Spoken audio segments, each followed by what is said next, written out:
grandmother died of a brain tumor in 1937. The thought of brain tumor crossed my mind.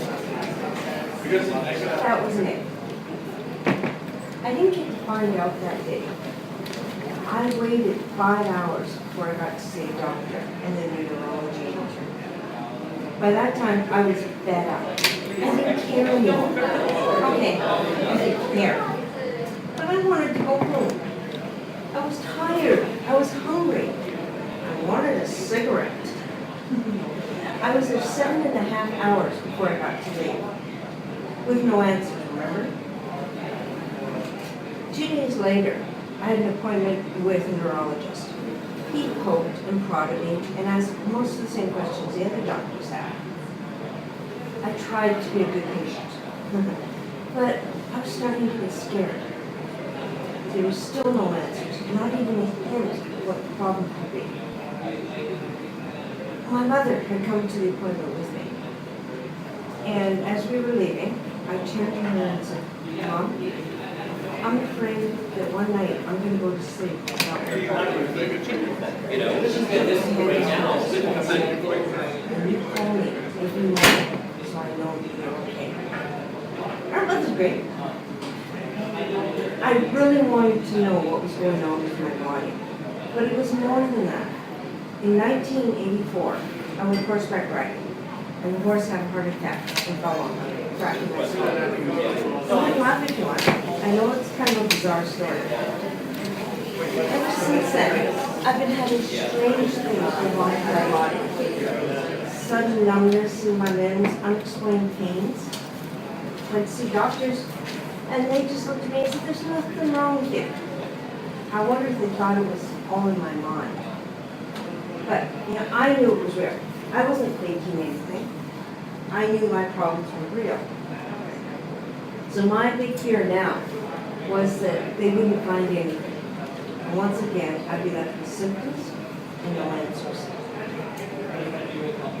June 14th, after an MRI, the neurologist called me into his office, looked at me and said, "Multiple sclerosis." This was good news at first. I was relieved. Finally, I could put a name to what had been tormenting me for years. As my late father said, "The devil you know is better than the one you don't."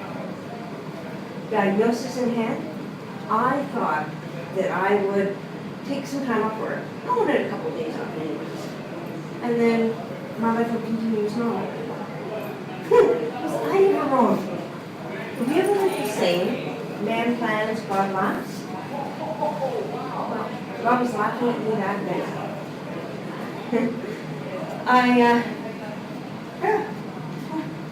There. Technology and I don't get along very well. Oh, there it is, I got it. Like I said, I took 5 days or 5 weeks off work. The paralysis went away, left my left side a bit weak. And I went back to work thinking I was just going to throw myself into my own schedule. Part of the problem with MS is that chronic fatigue is one of the symptoms. I went back to my own schedule, but it was too much for me. I was exhausted all the time. But I couldn't afford to go to part-time, because if I did that, and I had to go on disability, they would base my payments on part-time income. In September of that year, I went to the MS clinic at UBC, and it was decided that I'd be better off leaving work. I know it was the best thing for me, but at that time, I was devastated. MS took the best job I'd ever had away from me. The job, by the way, took me a year and a half to get. I was devastated. I thought my life was over. All I could see was sitting alone in my one-bedroom apartment for the next 40 or 50 years, watching television and existing, maybe surrounded by a whole bunch of cats. And don't think, please don't think, that going on disability is easy. I was dealing with private insurance companies who are paid to question everything. and the government agencies that are set up to deny everything. Stress and MS don't mix, and this is a very stressful time. I kept having symptoms like numbness, pain, fatigue, problem swallowing, cognitive difficulties, the list goes on. There were days that I wished I wouldn't wake up the next morning when I went to sleep. But by January of 2001, all my payments were in place. I had worked on a budget, and the MS was calming down a bit. I took a 30% cut in income, and in 2002 I filed for bankruptcy. My life was a roller coaster of emotions and symptoms for a few years. But I was getting the rest I needed, my body was adjusting, I was adapting. You know, my whole life, great job and everything, that was a thing of the past. I got to start a new one now. Today, I am an award-winning novelist. I'm starting a career as a motivational speaker, author, and life coach. I've been told I'm an inspiration by some.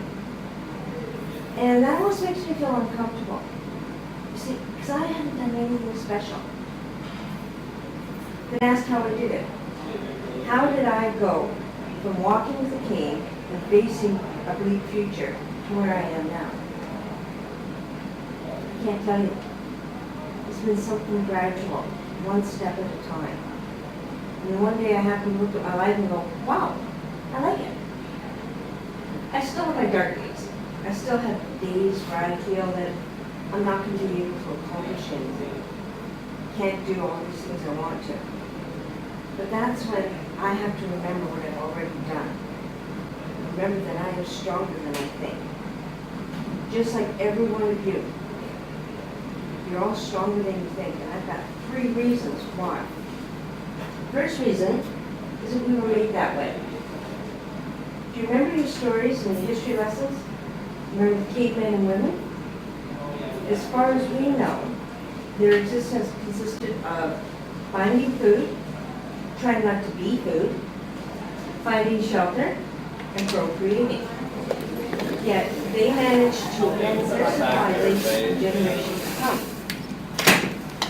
In later centuries, people have left their homes, their countries of birth, everything they knew and loved, to travel to savage lands where they had to start over, sometimes building their homes into the grounds they walked on. These people not only survived, they built great countries. Homegrown examples of strength include 2 of my heroes, Terry Fox and Rick Hansen. Terry loses a leg to cancer and starts a run across Canada to help support cancer research. Rick wheeled his wheelchair around the world to help those with spinal cord injuries. And you know something? We're made of the same stuff they are. With the right motivation, training, and personality, we can accomplish any breakthrough we want. And looking out over the audience, I would say that most of us have made it through puberty. And those teenage years took a lot of strength. Sometimes I think more for our parents than us. Some of you may be raising kids, maybe teenagers. And I'm sure you're now seeing just how strong your parents were. Now, just because we are these pillars of strength does not mean we have to be all alone.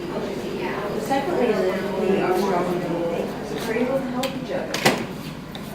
When a person comes to Canada, there are agencies set up to help them adjust, aren't there? To help them learn our laws and our culture, to get them on the best path possible. When a child is born, there's a doctor or a midwife to assist in the delivery. Then as the child grows, you have teachers, babysitters, religious leaders, people to help keep that child, to give that child the best in life, that all people can help. Now, the second part of this is that we can help each other. No one becomes truly successful all on their own. There's help given and received along the way. excuse me. The author Napoleon Hill said that it is literally true that you can succeed best and quickest by helping others to succeed. That's what Bill's all about, isn't it? Now, this is something you probably want to keep to yourself, but has anybody in the audience ever felt really desperate? They felt like maybe their life wasn't worth it anymore? They didn't want to, you didn't want to continue. You didn't want to face tomorrow. This leads me to my third and final reason you're stronger than you think. It's also my favorite. Hope. That little flicker inside of you that tells you to hang on. Tomorrow's going to be a better day. Just keep plugging. And I know we all listen to it. Do you know how? You're all here.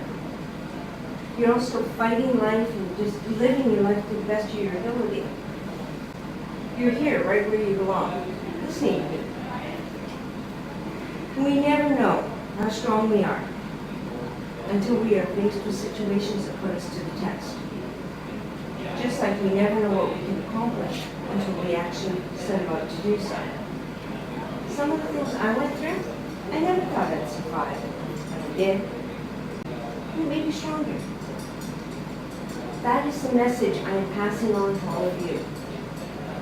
Whenever you feel weak or overwhelmed, feel like you can't do anymore, remember what you've already accomplished in life, and draw on that to empower you and get you through to the next hurdle.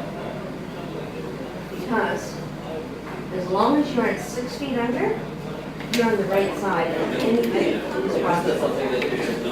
Thank you.